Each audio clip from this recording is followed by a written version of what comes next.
Welcome to this deep dive, and today we're going to be looking into a true crime case Yeah. from way back in the Roaring 20s, Wow. a time of, flappers and jazz, Mhm. but also, unfortunately, a pretty chilling crime spree that really gripped Memphis, Tennessee. Yeah, what? And you've been kind enough to provide me with some really captivating source material, Of course. all about Charles Barr, the infamous Petting Party Bandit. Yeah.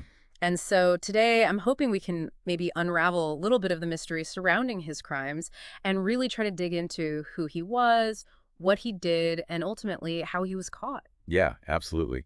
I think what's really fascinating about this material you shared is that it kind of offers us a glimpse into not just the crimes themselves, Yeah. but also the social and cultural landscape of the 1920s, Hmm. a time of, really rapid change. Right. And as we'll see, maybe some anxieties that might have played a role in how the public reacted to Barr's spree. Interesting. Okay, so let's start with the man behind the moniker. Yeah. I mean, what do we actually know about Charles Barr? Well, The sources seem to paint a picture of an almost unbelievably ordinary life. right? Born in 1903, son of a Baptist minister, Hmm. married, worked as a chauffeur, seemingly respectable. Yeah, and according to this biography you gave me about famous detectives of that era, Right. he was even considered like a really reliable employee by this prominent family he chauffeured for. Oh, wow. Like, Yeah. it really makes you wonder Yeah. what went wrong? What could have led this, like, seemingly average guy down such a dark path? That's the question, right? Because we know there's this stark contrast between his outward life Mm. and the horrific crimes that he committed. Yeah. The sources mention that Barr really craved wealth, Oh, yeah. a lavish lifestyle far beyond anything he could have ever achieved. Right.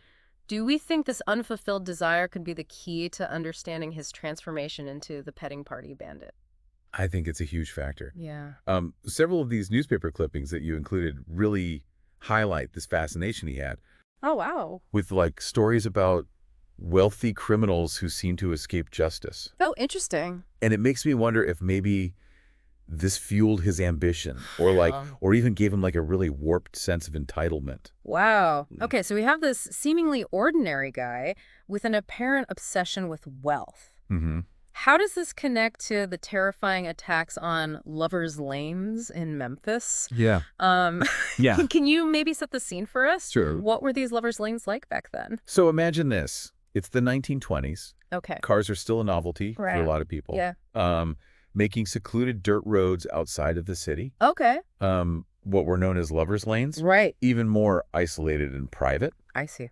These were spots where couples could go to kind of seek intimacy away from the watchful eyes of society. Yeah, away from prying eyes, for sure. Exactly. And it's precisely this vulnerability that Barr preyed on. Yeah. The sources detail a very chilling modus operandi, approaching parked cars, Oh, wow. using a .25 caliber pistol. And then after attacking these couples, he would rob them. Jeez. His first known attack, in January 1923, set a horrific precedent. Yeah. He murdered 19-year-old Duncan Waller, Oh, my God. and then he killed his companion, Ruth Tucker. Wow. The randomness, the brutality, it's terrifying. Yeah, it's awful. The newspaper accounts that you sent me really captured the fear Right. that gripped Memphis after those murders. Yeah. There was this sense of panic, Right. like an urgency to find this predator lurking in the shadows. Absolutely. Yeah. In the material you provided, there are several articles highlighting this moral panic surrounding petting parties Right. at the time. Uh-huh. Do we think Barr intentionally targeted these couples as like a twisted reflection of those anxieties, or was it purely opportunistic? That's a really good question. Yeah. It's possible that he was tapping into those existing fears, Right. becoming a symbol of those perceived dangers of shifting social norms. Yeah. But the randomness of that first attack suggests that he may have just been exploiting the vulnerability of couples seeking privacy in these secluded locations. Okay, so then in May of 1923, just a few months after that first attack, Yeah. he strikes again, Oh, no. this time targeting W.O.B. Spencer and Laura Wheaton Johnson. Okay. What happened in this second attack? So, And did it offer any new clues for the investigation? like the first attack, this one also took place on a lover's lane. Okay. Spencer was killed instantly. Oh, God. But this time there was a really crucial difference. Okay. A survivor. Oh, wow. Laura Johnson, despite, the Yeah. trauma, actually managed to escape from the moving car. Oh, my gosh. And she provided invaluable details to the police. Wow, a survivor. So what did she tell the police? So Could she describe the attacker? you highlighted a really specific excerpt Yeah. from the court transcripts where she talks about her harrowing escape. Yeah. Sadly, she couldn't provide a detailed description of Barr. Right. However, she did recall some crucial elements, Okay. like the type of gun that was used and his real focus on stealing valuables after the attack. Oh, wow. And this really reinforced the idea that robbery was a key motivator. Okay, so the investigation continues, fueled by Johnson's testimony and the mounting pressure to stop this terrifying spree. Yeah. But the case runs cold for over a year. It does. That was the breakthrough. Well, this is fascinating. You provided like a really fascinating account of how sometimes these insignificant details can just crack open even the most perplexing cases. Wow. So July 1924, Okay. over a year after that second attack, Yeah. Detective Sergeant John Long was visiting a pawn shop in Memphis. Okay. And this familiar-looking watch caught his eye. Oh, wow. What was so special about this watch? This wasn't just any watch. Right. It belonged to Ruth Tucker, Oh, my God. one of Barr's first victims. Wow. And according to the pawnbroker, Yeah. it had been pawned by Luada Barr, No way. Charles's wife. Wow. That must have been an incredible moment for the detective. Absolutely. I mean, I imagine this discovery sent the investigation into overdrive. It did. So what happened next? Well, the police, they obtained a search warrant for the Barr residence. Okay. Hidden in the trunk of Charles's car, they found the murder weapon, Oh, wow. a .25 caliber pistol. No way. Faced with this irrefutable evidence, Right. Barr confessed to all 3 murders. Wow. He even wrote a detailed account of his crimes, Real. a chilling document that you included in these materials. So the Petting Party Bandit, who had terrorized Memphis for over a year, was finally captured. Yeah. Where do we go from here? What happened once he was in custody? Well, the prosecution sought the death penalty. Okay. For reasons that remain unclear, Barr actually refused to hire a lawyer. Oh, my gosh. He was assigned public defenders, Right. which, was a relatively new system in the 1920s Right. and didn't always guarantee adequate legal representation. Yeah. I understand the legal system was very different back then. Oh, yeah. But to refuse a lawyer, especially when you're facing a death sentence, it's mind-boggling. Yeah. What happened during the trial itself? Were there any, dramatic moments? There was one particularly chilling moment that you highlighted in these court transcripts. Okay. Remember Laura Johnson? Yes, Yeah. the survivor of the second attack. Exactly. Yeah. She took the stand Oh, wow. and positively identified a watch Okay. that had been found in the Barr household as belonging to W.O.B. Spencer. Oh, jeez. Her testimony really powerfully corroborated Barr's confession. Wow. I can only imagine the weight of that moment in the courtroom. It must have been heavy. Yeah, so what was the verdict? The jury found Barr guilty of first-degree murder. Okay. It's important to note, however, Yeah. that he was only tried for Spencer's murder, Okay. not the other 2. I see. He was sentenced to death. Okay. Despite several appeals. Right. He was executed in August 1926. Wow, we've covered a lot of ground here. Yeah. Moving from Barr's seemingly normal life to the really chilling details of his crimes, Right. the investigation, and his ultimate conviction. Yeah. It's a story that's as fascinating as it is disturbing. It really is. And we've only just scratched the surface. Yeah. The Petting Party Bandit case, as you've so carefully laid out in these materials, Yeah. is more than just a crime story. It's a window into this specific time and place. Yeah. A reflection of societal anxieties. And Right. a stark reminder of the human capacity for good and evil. Right. We've seen how this case really intertwined with the social fabric of the 1920s. Yeah. Particularly those anxieties surrounding changing courtship norms. There's just so much more to unpack here. There is. Mhm. In the next part of our deep dive, we'll go even deeper into the societal and cultural landscape of the 1920s. Okay. We'll examine how those factors might have shaped the public perception of the Petting Party Bandit, and even explore the evolution of legal practices since then. Okay. Sounds good. Stay tuned. Welcome back. As we continue our deep dive into the case of Charles Barr, the Petting Party Bandit, it's important to remember that this story unfolded almost a century ago. Yeah. So let's kind of take a closer look at that world. The 1920s, Yeah. a decade defined by really rapid social and cultural changes. You know, as I was going through all this material you provided, I was really struck by how differently crime and punishment were handled back then. Oh, yeah. For example, Barr's decision to refuse a lawyer. Right. It just seems inconceivable today, Yeah. especially given the severity of the charges against him. It's a fascinating point. The fact that Barr declined legal counsel and relied on court-appointed public defenders really underscores the vast difference between the legal landscape of the 1920s and our modern legal system. Yeah. Keep in mind that the concept of a robust public defender system was still in its infancy back then. Right. The quality of representation varied greatly. Yeah. And it wasn't always a given that defendants, even in capital cases, received adequate legal support. That makes you wonder if Barr truly understood the gravity of his situation, Yeah. the potential consequences of refusing legal counsel. Right. Could this have impacted the outcome of his trial? It's definitely something to consider. We can't definitively say whether a different legal strategy would have changed the verdict, Right. but the legal system then offered a very different level of protection for the accused compared to what we have today. You mentioned that the 1920s was a time of rapid change, particularly in terms of social norms and cultural values. It was. How did this context shape the public's perception of Charles Barr and his crimes? Well, think about these sources you provided. These newspaper articles, for instance. Yeah. They really highlight the media's fascination Mhm. with the Petting Party Bandit case. Yeah. The 1920s saw the rise of what we now call yellow journalism, Right. where sensational headlines and dramatic storytelling often took precedence over factual accuracy. The moniker Petting Party Bandit itself reflects how the media can shape public perception, doesn't it?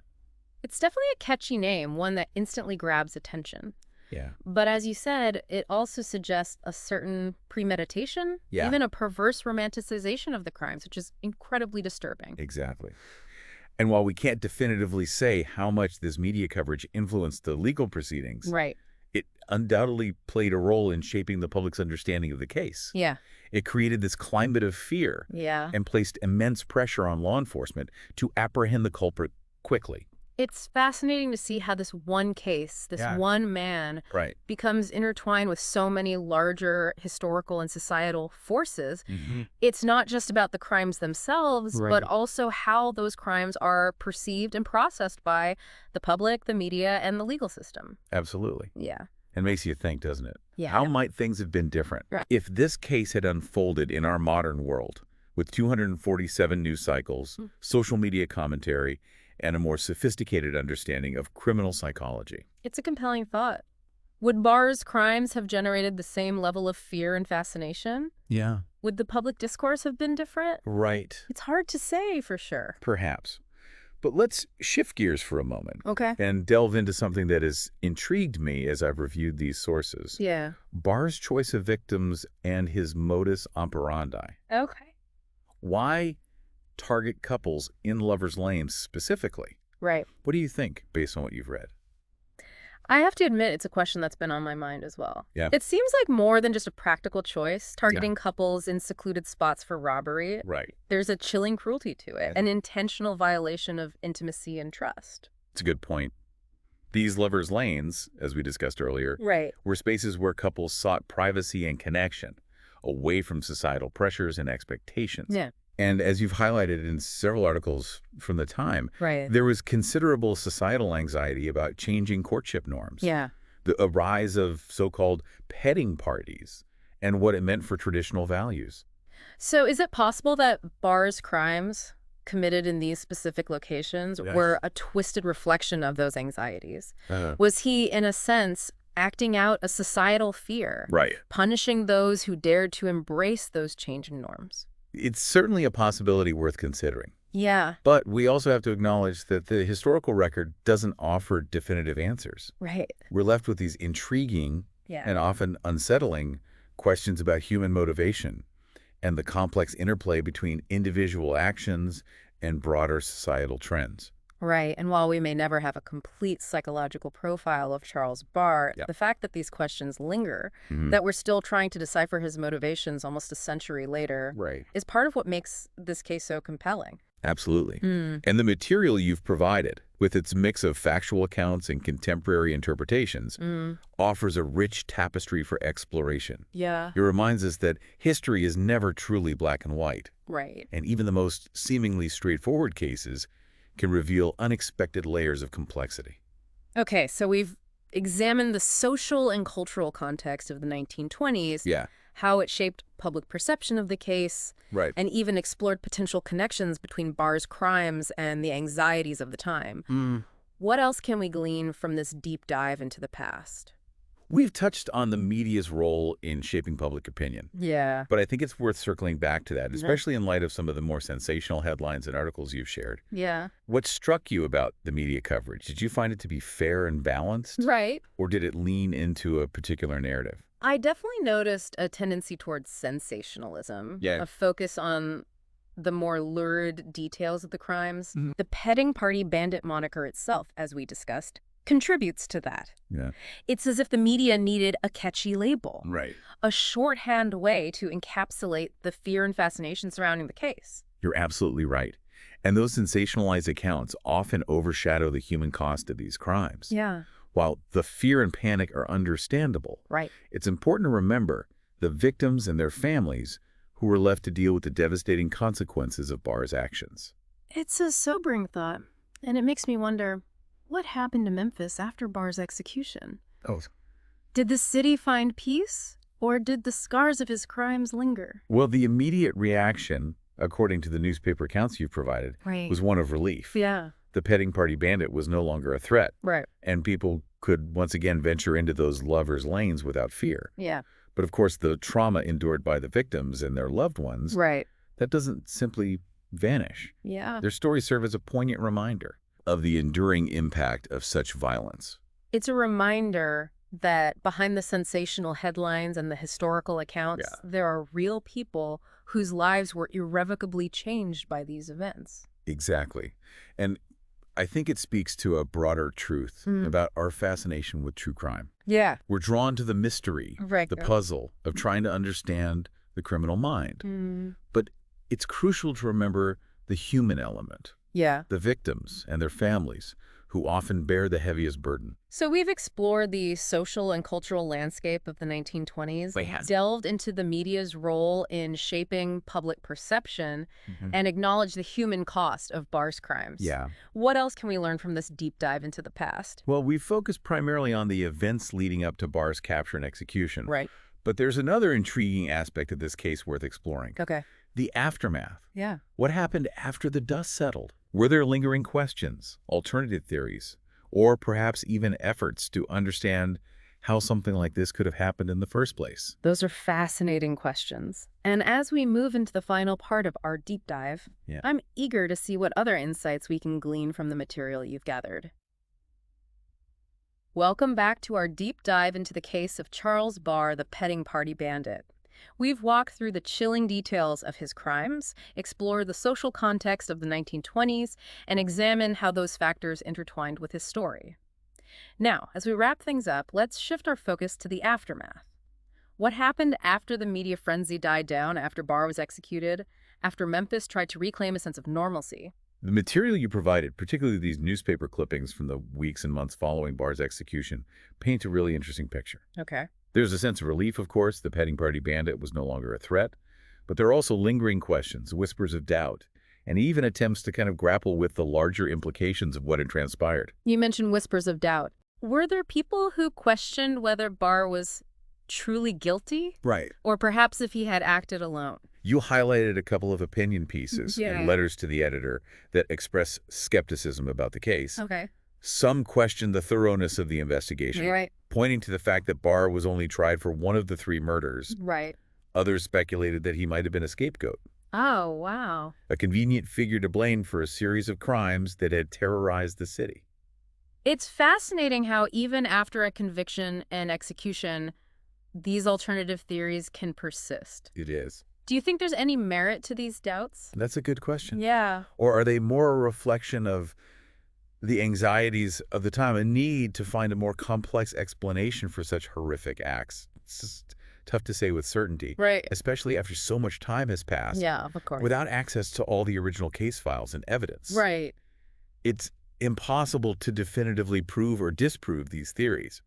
However, I think they highlight an important point. The public's need for closure, Yeah. for a sense that justice has been served, Yeah. doesn't always align with the complexities of a criminal investigation. Right, and it seems like the Petting Party Bandit case, with its blend of seemingly random violence, social anxieties, and media sensationalism, created a particularly fertile ground for these alternative narratives to take root. Absolutely. And you also included some fascinating articles and reports that kind of explore the broader societal impact of the case. Oh, wow. There are pieces discussing the need for increased police presence in public spaces, calls for stricter laws regarding firearms, and even debates about the role of changing social mores in contributing to a perceived increase in crime. It's amazing to see how this one case sparks these wider conversations about safety, security, and the very fabric of society. It seems like Barr's crimes became a sort of cultural touchstone, Yeah. a focal point for anxieties about a rapidly changing world. Precisely. And it reminds us that crime stories, especially those that capture the public imagination, Right. are never just about the individuals involved. They often become mirrors reflecting the fears, hopes, and anxieties of a particular time and place. Speaking of anxieties, we've talked about the fear that gripped Memphis during Barr's crime spree. Yeah. But what about the victims and their families? Right. How did they cope with the aftermath of these horrific events? You've included several poignant obituaries, memorial pieces that offer a glimpse into the grief and loss experienced by those closest to the victims. Right. There are stories of families' shattered lives, forever altered by the sudden, senseless violence. Of course. These personal accounts serve as a powerful counterpoint to the more sensationalized media narratives, Right. reminding us of the very real human cost of these crimes. It's a sobering reminder that behind the headlines, Yeah. behind the historical analysis, there are individuals who carry the weight of these tragedies long after the public's attention has moved on. Exactly. And while we may never fully grasp the depths of their suffering, it's important to acknowledge their stories, Of course. to remember that the impact of crime extends far beyond the immediate events. So as we conclude our deep dive into the Petting Party Bandit case, Yes. what final thoughts or insights would you like to leave with our listener? What are the key takeaways from this journey into the past? I think one of the most compelling aspects of this case, Yeah. and of exploring history in general, is the realization that the past is never truly settled. Right. There are always new perspectives to consider, alternative interpretations to explore, and unanswered questions that linger. Of course. The Petting Party Bandit case, despite its seemingly clear-cut resolution, Right. still prompts us to grapple with the complexities of human motivation, the power of social narratives, and the enduring search for truth and justice. It's a powerful reminder that history is not just a collection of facts and dates, but a living tapestry woven from individual stories, societal forces, and the ongoing search for meaning.